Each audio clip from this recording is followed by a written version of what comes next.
I rise in support of the motion to approve this agreement. After a thorough review process, I believe it is in the best national security interests of the United States and our allies for Congress to support the Joint Comprehensive Plan of Action. I've been a public official for nearly 23 years.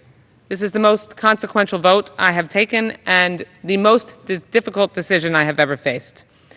I have spent the review period methodically going through the agreement, raising concerns with the administration and speaking with independent sources, including nuclear nonproliferation experts, economists, and foreign ambassadors. I also held a series of meetings and spoke with many constituents who fervently hold very strong and differing positions. My goal was to determine whether the Joint Comprehensive Plan of Action is the most likely path to prevent Iran from achieving their nuclear weapons goals. This agreement is clearly not perfect. It is one tool that we have to combat Iran's nuclear ambitions. Ultimately, my support is based on substance.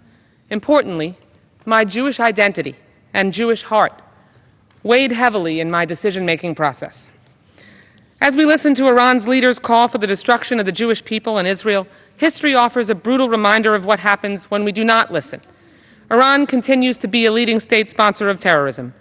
But an Iran with a nuclear weapon, or Hezbollah or Hamas with a nuclear shield, is far more dangerous. With the JCPOA in place, we will have Iran's nuclear program under the most intrusive monitoring and inspections mechanisms in place while we continue to combat Iran's terrorist reach. I have personally spoken with the President and my colleagues about steps that we must and will take to continue strengthening Israel's and our other allies' intelligence and military capabilities. Opponents say we must press for a better deal, but after thoroughly investigating this prospect, I am left with no evidence that one is likely or even possible.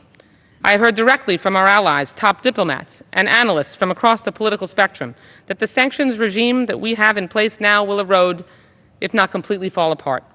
Moreover, our partners will not come back to the negotiating table, and neither will Iran. And no one opposed to this deal has produced any evidence to the contrary. I cannot comprehend why we would walk away from the safeguards in this agreement, leaving Iran speeding towards a nuclear weapon.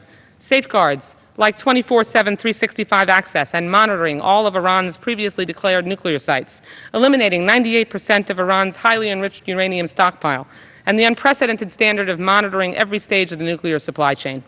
Even if Iran cheats, we will know much more about their nuclear program, allowing us to more effectively eliminate it if that ever becomes necessary. As a Jewish mother, and as a member of Congress, nothing is more important to me than ensuring the safety and security of the United States and Israel. I am confident that supporting this agreement is the best opportunity that we have to do that.